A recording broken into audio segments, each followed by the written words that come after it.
Mr Champagne wesho yakoze igiteramo muri arena. Yego.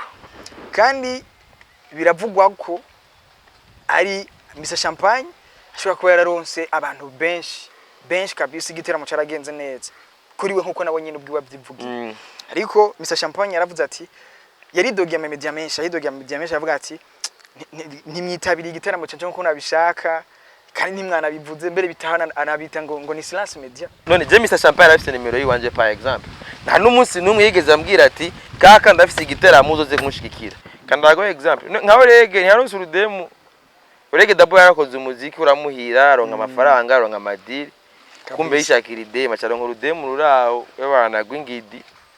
Fye nama YouTube yaciyagurisha. Ariko aguma tubona ko bitamasho. Nama we sivyo yarondera. Oya. Rero buri muntu wese nukumenya ati ndondera iki muri no game.